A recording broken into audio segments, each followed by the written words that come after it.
This is the Whole Care Network.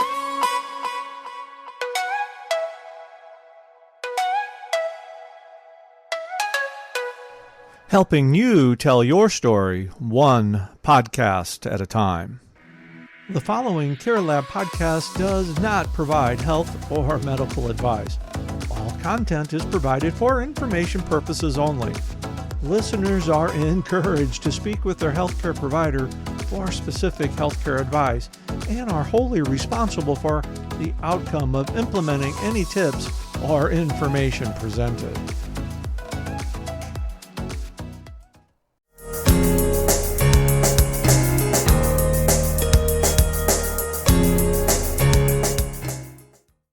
Hey everyone, welcome to Care Lab. I am so excited that we are here today and we have Justin Oakley with us. This is going to be so full of good information for you guys. Justin is the founder of Oakley Home Access and which is a field service home accessibility equipment company. You know I love that. It specializes in installation of products, including, but definitely not limited to, things like grab bars and ramps and stair lifts and barrier-free showers and elevators. Yes, you can have elevator in your house. Their core values include aging in place and fall prevention and increasing accessibility. And an in-house occupational therapist begins this process with a free home safety assessment. And then their in-house certified installation technicians complete agreed upon projects in a timely fashion, which is really key because sometimes contractors use a lot of subcontractors, which means it might be challenging to make sure you're getting repeatable, high quality across all the jobs. And so they also know that funding is a challenge sometimes and have some funding programs and some financing options available. And so Justin is also an occupational therapist and a wealth of knowledge. And so since he's a mashup of OT and contractor, we're so excited to have you on the show today. Thanks for joining us. Thank you so much, Brandy and Emilia. I appreciate you guys. Yeah, we're really always pumped to have another occupational therapist on the show. And I think I'm very excited in particular to hear what you have to say and really pick your brain about, what you're doing and how you're doing it, because I think you're solving a bunch of problems in a really unique way. So can't wait to pick your brain on that. But first, we always start with an icebreaker question. And Justin, we didn't tell you this earlier because I forgot to, okay. But you have to go first. Okay. For the question. But this one's, it's not too bad. It's kind of a softball. Are you ready for it?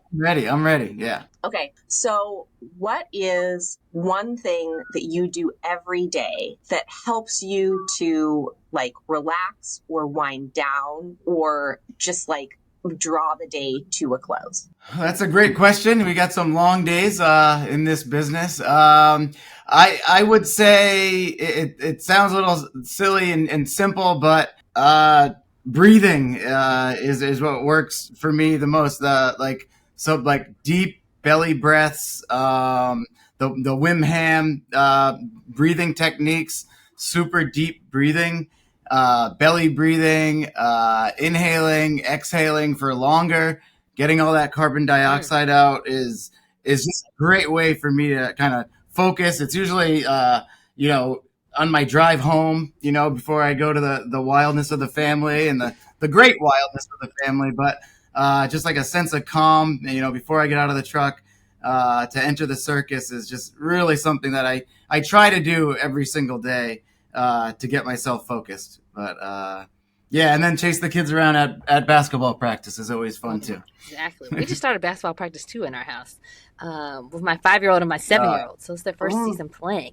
Nice. I have the same age. Yeah. That's so exciting. Are they having a fun? blast? We have our first game on Saturday. So yeah, they're having a good time. That's awesome. That is a awesome way to transition. I like to do that too in between sections of the day because we're in the same trenches right now, Justin. So work and then morning time, get them to school, breathing, work, breathing, get the kids back.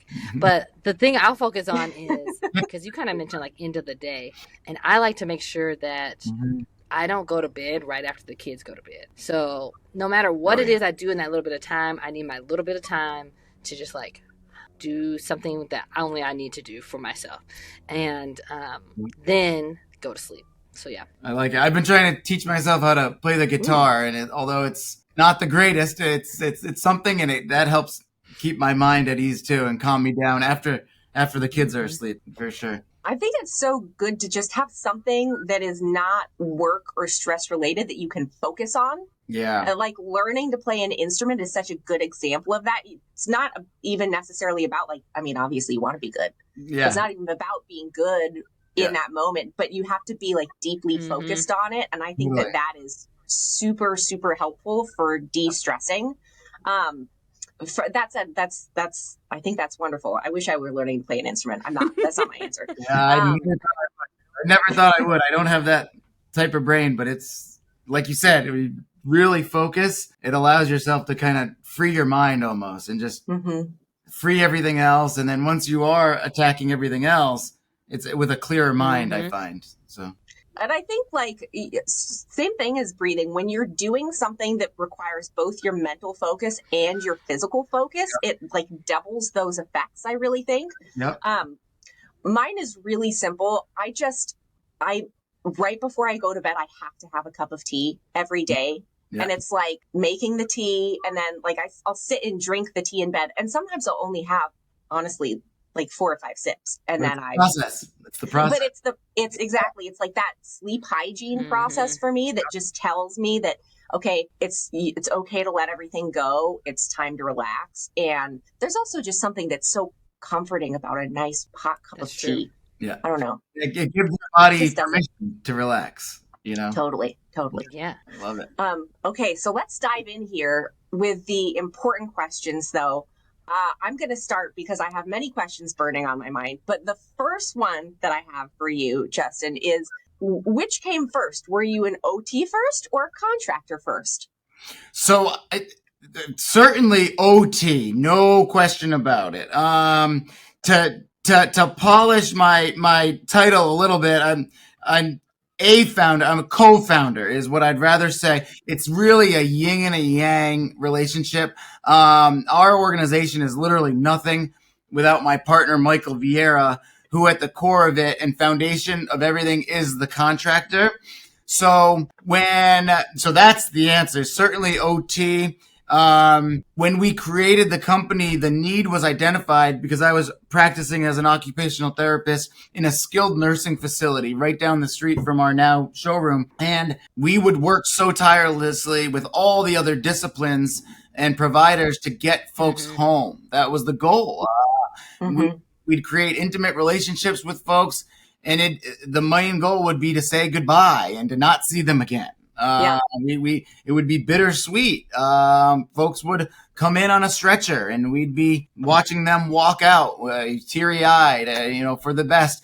And you never know if someone was going to be there for a couple days, someone our age with a nasty knee replacement turned infection and no help at home. They're there for a few days and we're working them to get home and they want to fight like heck to get out of there. And then you have folks that roll in there on a stretcher and someone still could be our age and nasty CVA, and they're going to fight like heck, but they're probably going to be there their entire 100 days. And they may be meeting goals and progressing 100 days, but the main goal always for those folks was to get them home. We knew sometimes they did move to the other side of the building into long-term care, and that's okay for some folks. But most folks coming into that short-term side, their goal is home. And we would provide home evaluations through Medicare. And we would that opened my eyes to this entire company, this entire opportunity in the community. We would take folks home. They'd have to promise to return to the facility. And that's a challenge. And we laugh. That's a challenge. They get back into Command Central. And in that way, they don't want to go back to the facility. So we take them through the processes, up and down from all the seated areas. Where are you going to perform your ADLs? Where are you going to perform your leisure activities? We would get valuable information from those. I would write the prettiest reports. I got really good at writing reports. I'd make it rain with recommendations. Social services would have recommendations. The family would have recommendations. The patient and himself would have recommendations. And it was about a year going into this of just really getting good at telling folks what they could do, should do, or unfortunately sometimes needed to do to facilitate a safe transition home.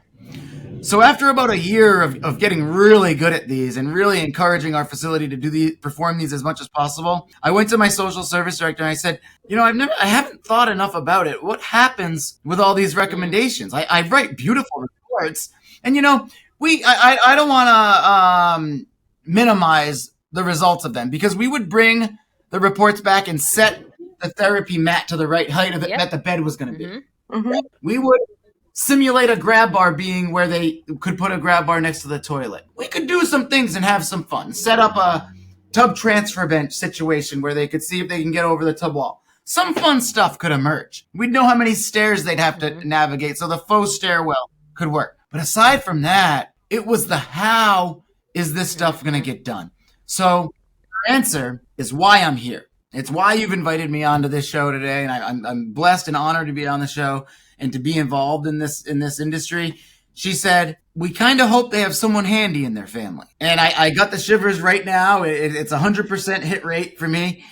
My jaw dropped. It was the aha moment. And I said, why haven't I not thought of this before? That's a service. And I said, to no fault of your own, Christine, I said to her, it seems to not be resources out there to do this.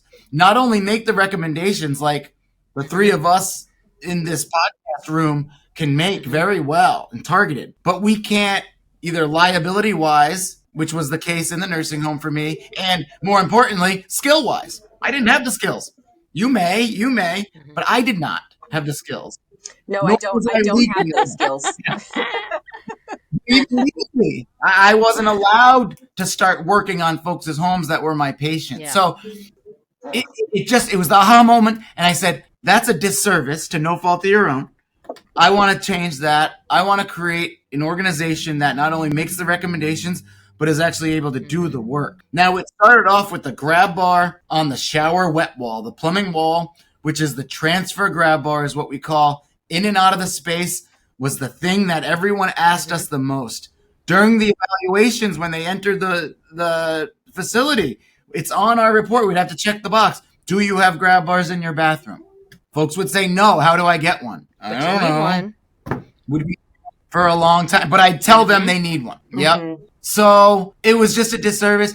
There was one person in my life, in my network, that I knew was the only person I could reach out to for this, because it's the person in my network, my life, since we were, and I point because it's a quarter mile down the road is Adventureland, which is a family fun center with go-karts and mini golf and batting cages. Michael and I worked there together. It's where I met him when we were 15 years old. Wow. And he was the guy that fixed the go-karts and made them work even at that young age. And I was the guy that messed around on the megaphone and messed with the safety talk at the beginning and had fun with all the clients. So now here we are. You were already comfortable in your roles, advising and making safety recommendations and hands-on fixing things. Yeah, so 15 minus 43, 20 odd something years ago, here he is leading our team of 20 individuals that are actually doing the things and putting things in the community.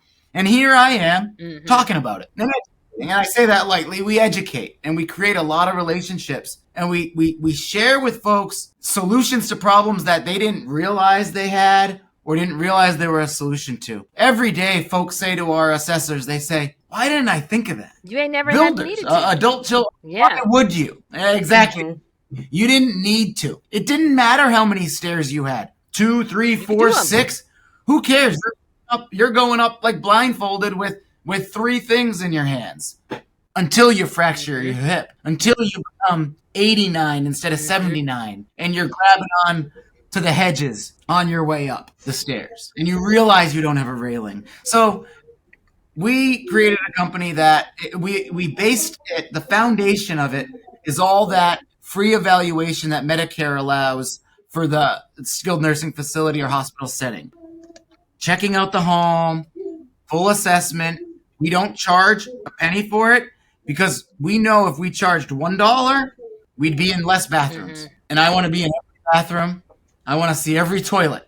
When you look at my phone and you can search the photos based on words now. You see the toilet, there's 5,000 photos of toilet. We want to see every toilet.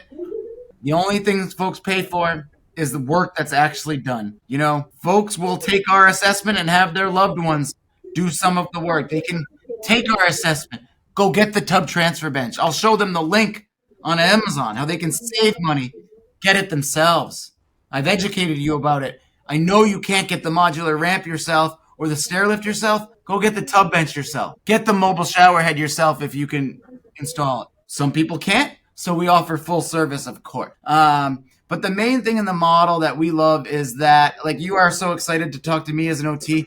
We are so excited to talk to you as OT. We speak the same language. We are on the same page about the plight and the journey. That anytime when someone calls us or a loved one calls on behalf of someone, we know the healthcare journey that they may have been on. You know, we educate our whole team about the different roles in healthcare and the different journey that an individual may be on until they found our way. Maybe their primary care told us about us. That's the best. Or a senior center because they go and play bingo there. That's ideal. Unfortunately, oftentimes it's the hospital skilled nursing facility that's discharging someone's home and something's already happened. So more reactive. But that's why we created it, is the reactive stuff. Now we might be up to around 10+% of proactive calls. Oh, that's really good. Folks looking for, it's really good because of outlets like this. It's education, making grab bars cool. You know, I want to make grab bar stairless ramps a commodity like a refrigerator, a microwave, and a good pair of sneakers. Well, making accessibility cool, making accessibility the norm. Yep. Instead of the exception. I want Mr. Smith to say, yeah, neighbor. Yeah, I got a stair lift because I'm staying here. I'm not moving to a facility like you might. I got a stair lift. Not, I have to have a stair lift. That means I'm less than now. Yeah. You got yourself, you know a guy who knows a girl who got you this little chair that lets you stay at home. That's the win. And look how it looks. And I got the top of the line. What you got over there? This is what we need to do, comparing those kinds of things, not just our lawns. Keeping up with the Johnsons, not hiding this stuff from the Johnsons. So we work all day to talk to healthcare providers and to talk to adult children on how to talk to their loved ones and their patients. Not, you need this. It's, this could help you live more comfortably and convenient here in this home. You know, Mom, what's a big, I know the chair in the hallway is a change. What's a bigger change? Putting that chair there or moving everything you own, everything you have here and going to another facility? Yep. Got to put it in those terms. What's a bigger change, Mom? And then we say, tell them this, use strategies. Tell them it's not for you, Mom. I know you're fine. It's for me. Give me peace of mind so I can sleep at night. If let these guys put in these few grab bars, I'll sleep at night much better. I know you don't need them. Do it for me, Mom. That is such a good, such a good strategy. Because Yep. And we tell folks, you're not alone. Mom doesn't want the stuff because she's grown up in an age where that is a stigma. And your goal is to break that down with me. So kudos for having these outlets, because these outlets are what is going to change things. Hey there, it's Emilia. Listen, I am so thrilled to have a great resource like Ask Sammy as part of the Care Lab team, and here's why. It's a game changer for aging in place because it makes it so simple. All you do is ask. Just type in your question or even tell Sammy what the problem is and get tailored solutions. Everything from innovative adaptive equipment to comprehensive resources. It's a great way to become more empowered, to live more independently, and to live with greater confidence. And my favorite thing about how Ask Sammy works is it's deeply rooted in dignity and practicality. So whether you're a fellow therapist, a care partner, or someone who's seeking solutions for themselves, visit www.asksammy.com. We're going to link it in the show notes so you can find it there. Start making home more accessible today. Now, back to the show. You said something really important. We said a lot of really important things. Let's start there. But something that I think is interesting. I have ideas about, but if you compare the job that you do for somebody who's leaving a skilled nursing facility to the job that you do for somebody that's one of those 10% proactive, what differences do you notice? Is one cheaper than the other? Do you end up doing less on one thing than the other? Talk about how that is. Oh my gosh, that's such a good question. You're talking easy, depending on what happened and baseline, that same individual proactive call because they called us because they saw our rat card at the senior center or saw us talk at the senior center versus the OT or PT at the nursing home gave us the card because of the fall and the fracture. You're talking about a $1,200 experience versus a $12,000 experience. Easy. That proactive call, we're talking about 2 grab bars in the shower and 1 next to the toilet. We're talking about a mobile shower head and maybe just the fact that a tub transfer bench exists. But likely those grab bars are going to get them over if they're calling us in a proactive situation. There's also very simple shower chairs that can be waiting for the individual in the space. There's now everything I just mentioned is what we had called, we still call it the conservative approach, a conservative remodel. It will look a whole different space. Oh, another couple $100 thing, removing the glass shower doors and putting a curtain. Yeah, that gets me excited too. Yeah. Curved curtain rod. They're not the plastic moldy shower curtains that you remember that everyone pictures when they curtains now. Beautiful. I'm saying, no. Don't picture the moldy shower curtain that you have to throw away every 2 weeks. They're now polyester that you can put in the washer and dryer if you don't like the soap buildup. They're fabricy now. And, of course, on the outside, you can get any pattern, any beautiful thing you'd like. Curved, mounted rod gives you that hotel swanky feel look. It's when that curtain goes to the side, though, it's that for accessibility. It's wide open. I could talk all day. We could do a whole show about glass doors. We honestly could. Maybe we should sometime because it's every month we look at our traction on our website. For some reason, it's our blog post about the dangers of glass shower doors that just hits way harder than anyone. I feel like therapists might direct patients to that when they're talking about. So that being said, that conservative approach I just mentioned, 3 grab bars, mobile shower head, seat, and a curtain replacing the glass door, you're looking at less than $1,000. Plus, we would talk about funding. Now, say there's a nasty fall. And also, if you want to add on that conservative approach, a tub cut to drop it into a walk-in shower, another $1,000. Now you have a walk-in shower 6 inches high instead of 15 inches high. So generally, the proactive calls, they're done. They'll have options for down the line if they, and then handrails. On the stairs. On the stairs to get a couple $100, complimenting the banister that they already have. We see the fingerprints on the wall. Oh, you're using a wall. Those are the clues. They do my job for me. A couple $100 handrail. Okay, that's the silver sneaker, proactive, found out about us at the YMCA or primary care provider. Awesome. During an annual checkup. Now, the majority of our clientele, that same individual, but didn't make the call, and then they fell. Either at home or in the community. Fracture, emergency room, surgery, rehab, hopefully home. That's so key. Hopefully home. You already have the risk of not even being able to go home. Hopefully. During that rehab process where I was there, I lived it. We're engaging with the family, looking at the home, getting information, sharing information with the rehab team. So it's more of a process. We don't see the person function. So we rely, and it's no problem. It's great collaboration because we speak the language. We talk to the either adult child, spouse, neighbor, best friend that welcomes to this home and shows us around. We then create targeted questions to bring back to rehab. How wide is the wheelchair rim to rim?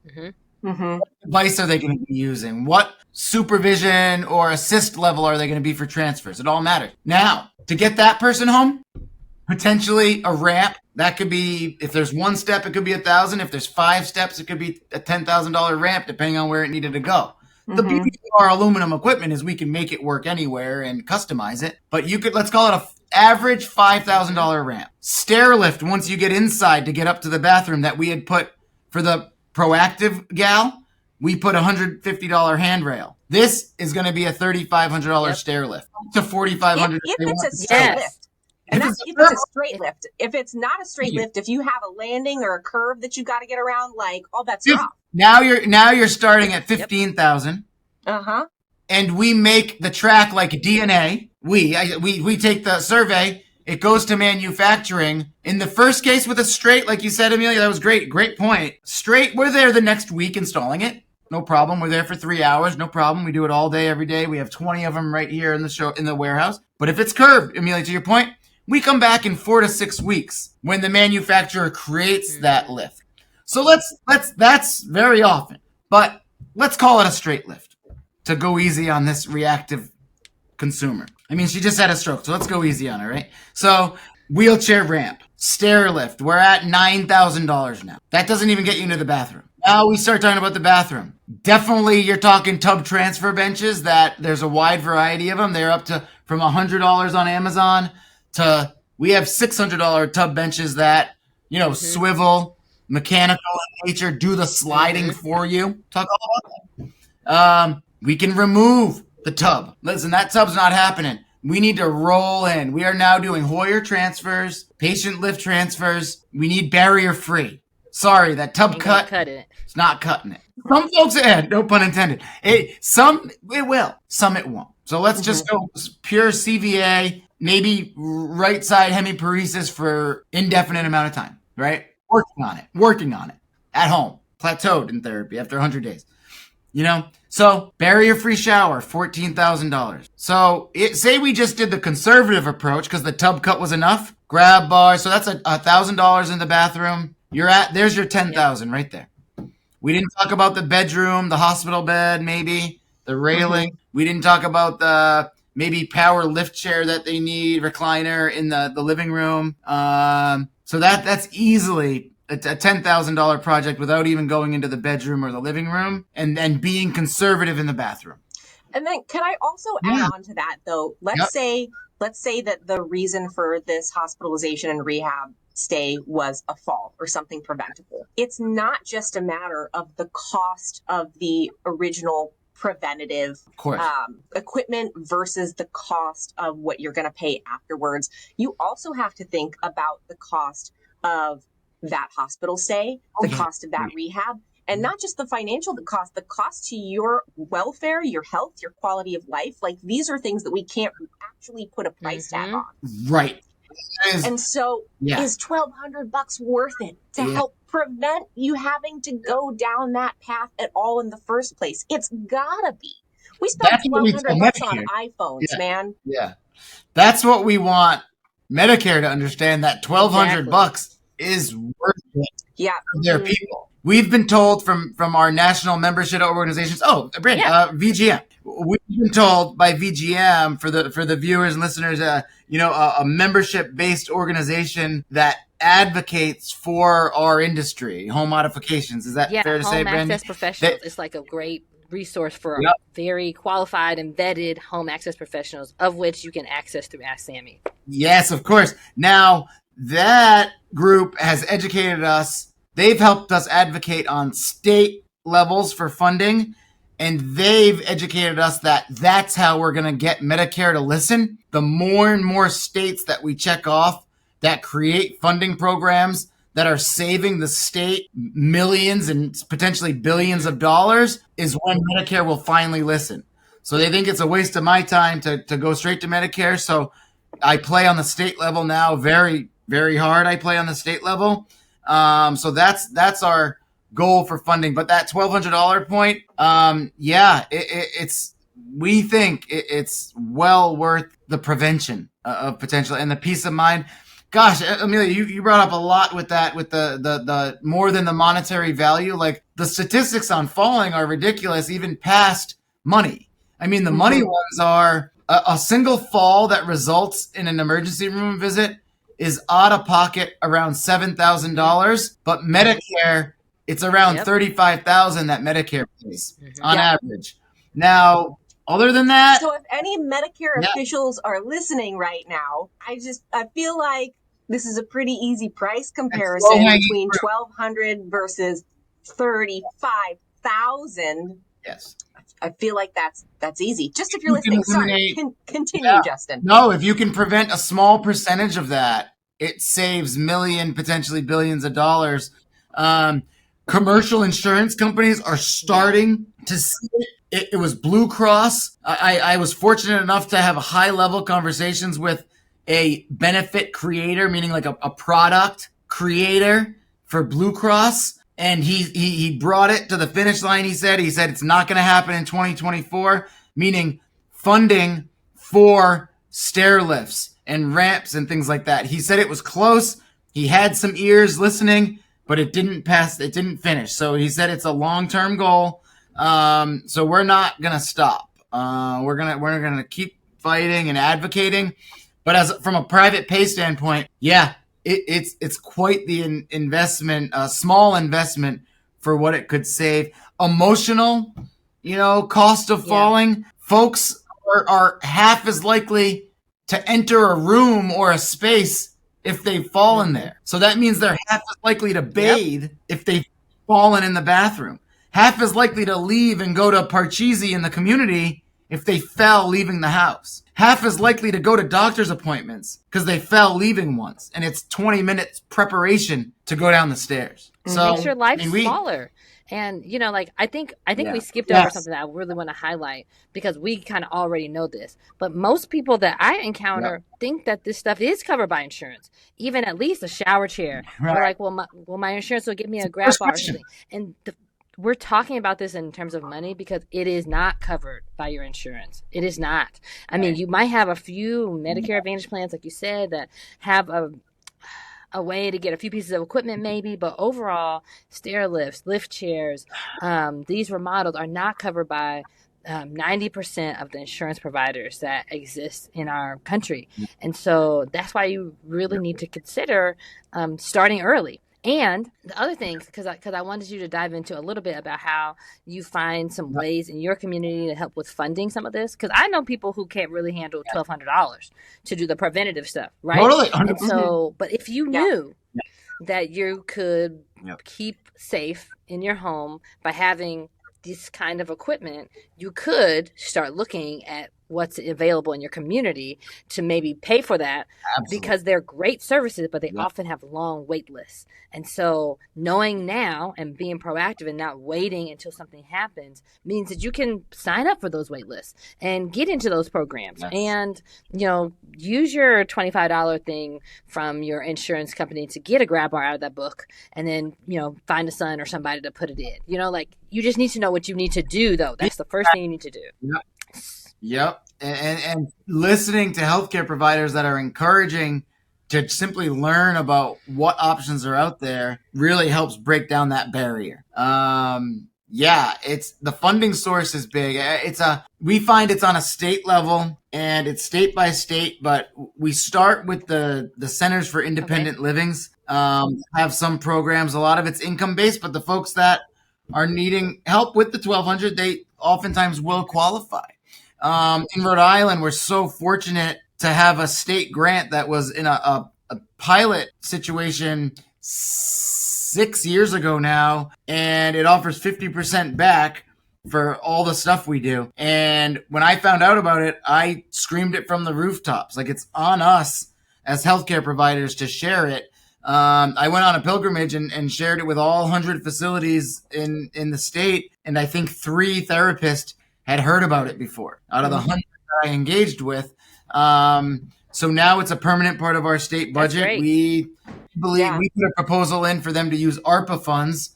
So historically, every year, halfway through the fiscal year, they'd say, sorry, you used up the entire $500,000 budget. Well, that's great because we used the budget and we helped a lot of people, but there should be more money for it. We wrote a proposal for the ARPA fund money, which was, I think Rhode Island had like $2 billion, which is small compared to other states, but it was plenty for us to use. I think they used $1 million or so of that fund to put towards our grant, because 2 years in now since that, we've never been told that we ran out of money, and we use it way more than we ever have because we have more volume. So we're so happy with that. We encourage providers, healthcare professionals, and home access professionals alike to seek funding through the state. All state government websites should have things listed on funding.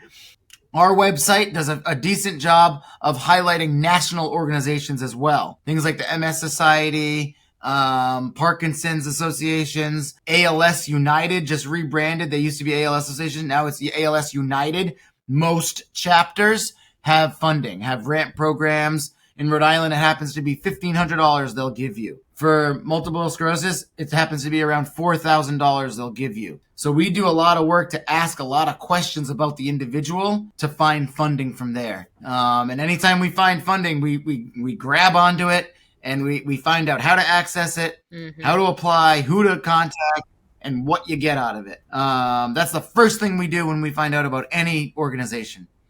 And it's healthcare providers like you that bring to our attention a lot of funding sources. So it's we're all in it together type So thing. the moral of the story is this is another really good reason why you should start now, because it might take you some time to find an organization that matches with what your needs, income level, diagnosis, or whatever.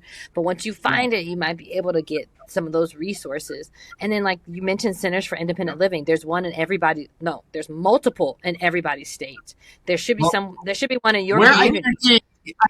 I guarantee we're the only ones with one. Right. Well, that's not that big. Yeah, but in everybody else's state.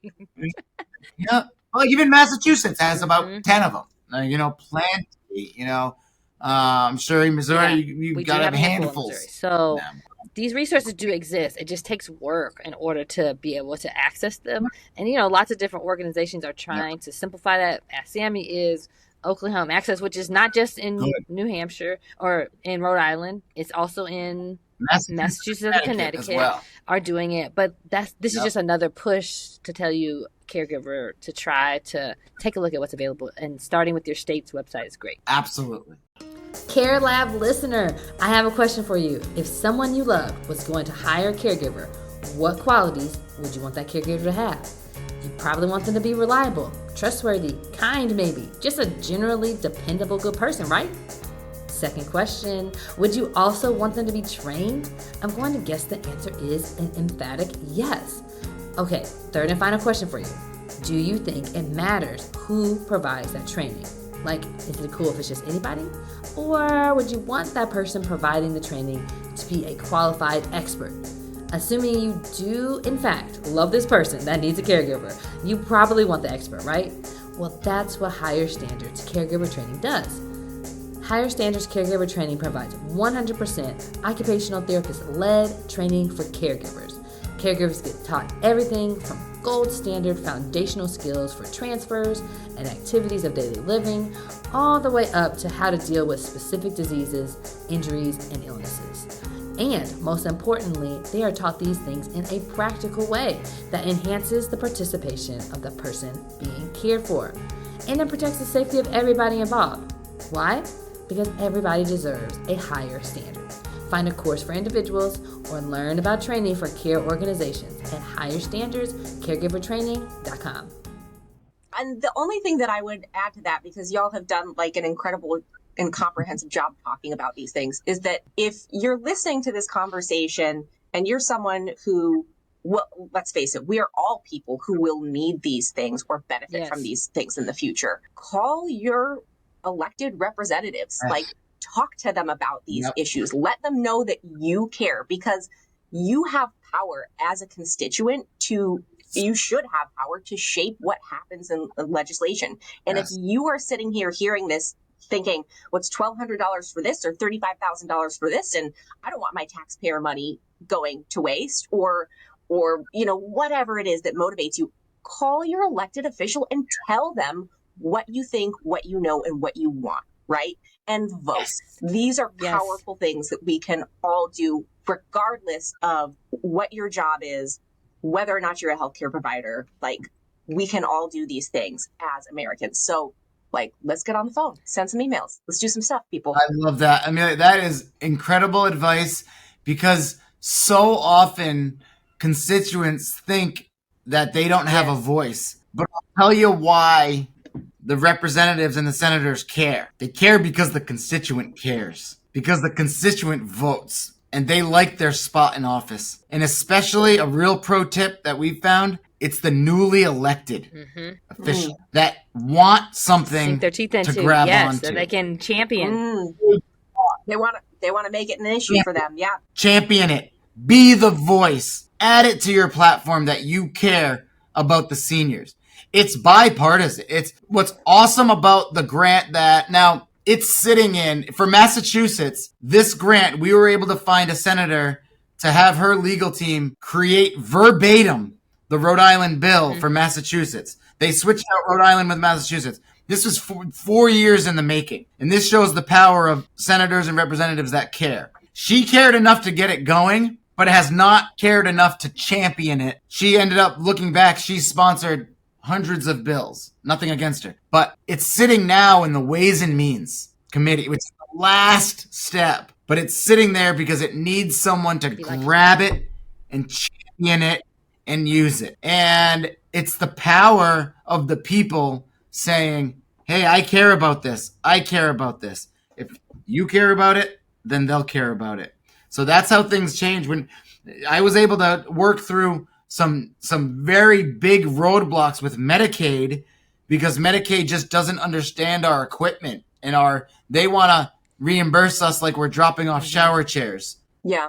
And they're giving us prior authorizations for installing 100-foot ramps. It's the same code as a shower chair. Because I had to pave the way. I had to create it and get very, very close with the payers to say, hey, listen, this is DME. Let this be called DME, even though we know it's not. So state officials were very integral in getting me to the right table to say, hey, this is what we need the reimbursement rates to be, or else business will be able, we physically won't be able to pay our payroll if we don't get reimbursed X for these jobs. And we rely on businesses in this country. We're a capitalistic society. So like private industry is what steps in to do these things. It's not publicly done. So we have to make it feasible for people who are running businesses to do it. Can I give y'all a concrete example too of this? Like this just happened. Here's a because I know that everybody always says call your legislator and like you're like, what does one voice do? Okay, let me tell you,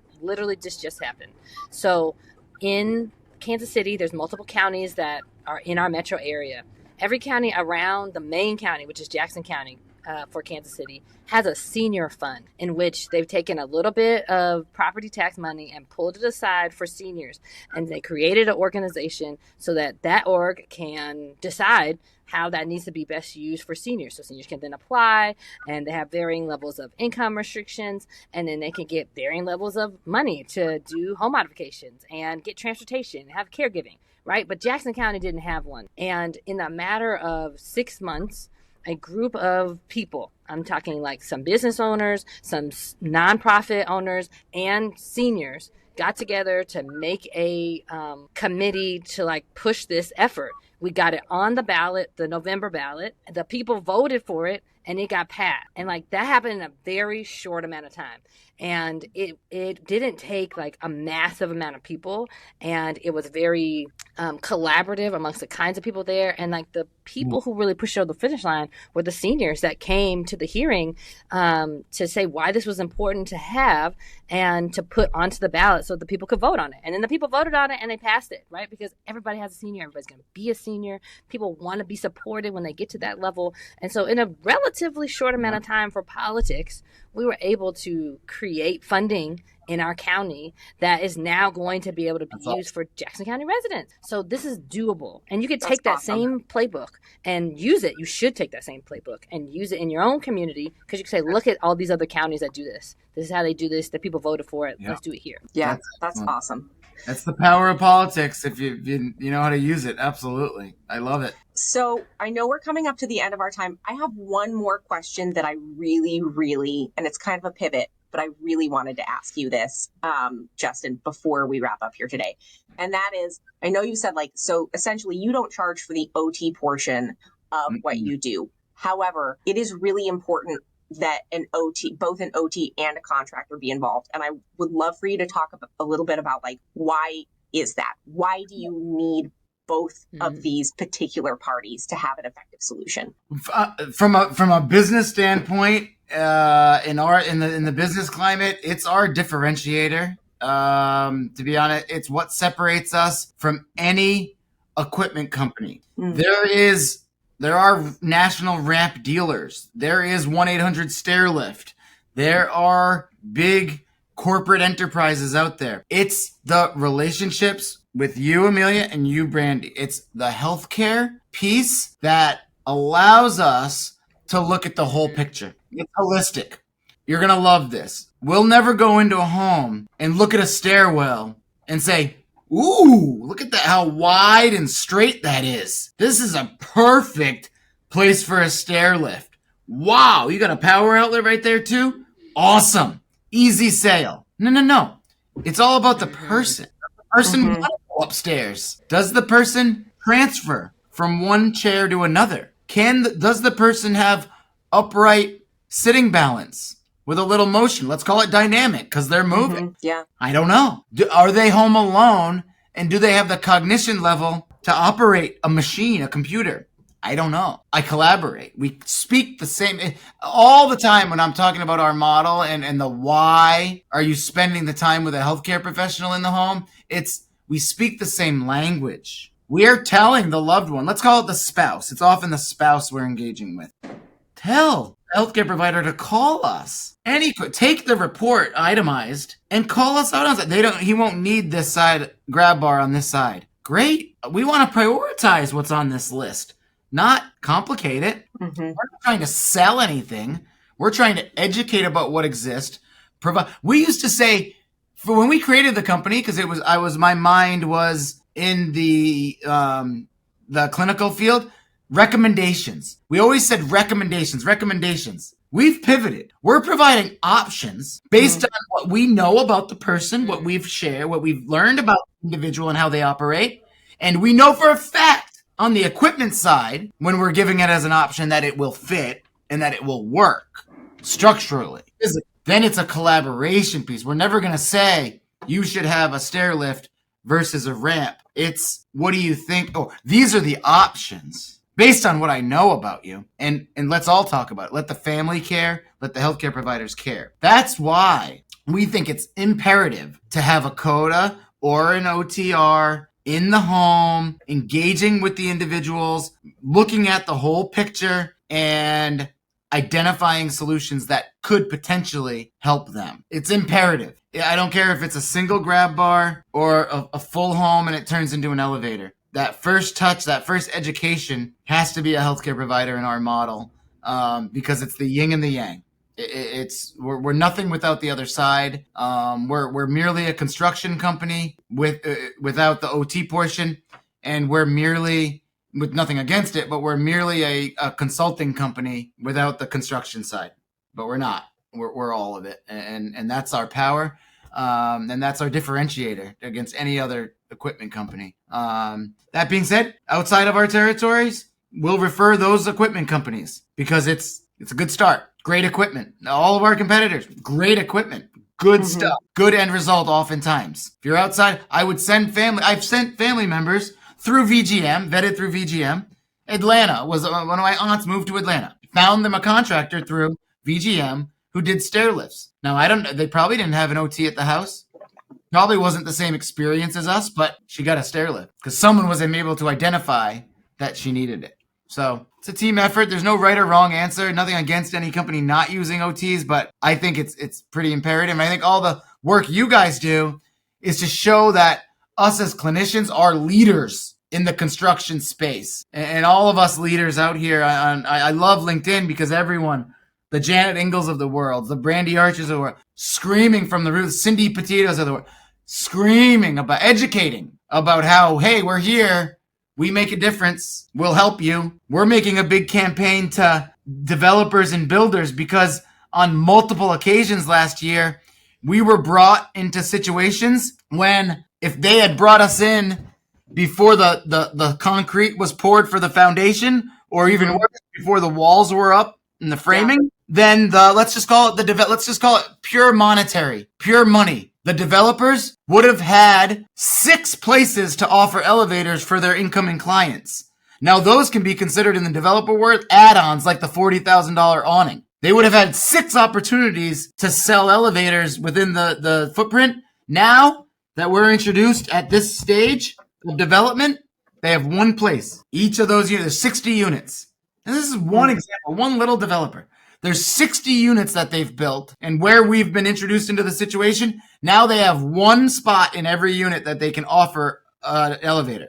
And if that purchaser doesn't want it there, they lost out on a $40,000 upcharge is how developers look at it. They want to sell them all the awning package. Now, with us, they would have been able to have 6 spots for that thing, tucked away here, tucked away there. So we're making a big campaign for architects, developers, builders, designers to contact the OT. We don't cover everywhere. So the OT that's involved with home modifications before, it's okay to have blueprints because you can change blueprints, but before you start pouring or break ground, let's say, talk to us, meaning not Oakley Home Access, meaning an OT, an ECHMP, a clip, a caps. Talk to somebody that lives it. Even though they don't have hammers in their tool belt, they get it. You guys get it. So that's our push. That's our education. Because builders have been like, why didn't we reach out to you before we poured this foundation? I don't know, because you didn't know. And then the families say, when the homes, they say, why didn't we call you before mom had the stroke? Well, you didn't know, and we can only move forward. So let's move forward together. And platforms like this educate, and help folks be more proactive. So again, kudos for what you guys are doing here. You heard it here, folks. All in OT. We're screaming from the rooftops. Yep. Thank you so much for being on this episode of Care Lab, Justin. It was such a pleasure. I hope that we can have you back again sometime because, clearly there are 100 million things that I think that we could dig into, all talk about and soapbox on and dig into and have a real good time. Listener, if you made it to the end of this episode, please make sure to download, subscribe, and follow. That's going to make it easier for more people to find this kind of valuable information that we're trying to bring you here on Care Lab. Don't forget to leave a comment. And if you have a question, if there's something that you want us to cover, put it in the comments. We will do our darndest to make sure that we are covering what you want to hear about. Until next time, we'll see you right here on Care Lab. Bye. Thanks, guys.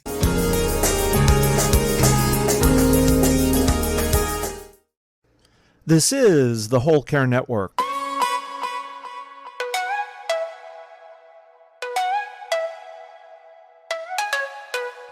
Helping you tell your story one podcast at a time. Content presented in the following podcast is for information purposes only. Views and opinions expressed in this podcast are solely those of the host and guest and may not represent the views and opinions of the Whole Care Network.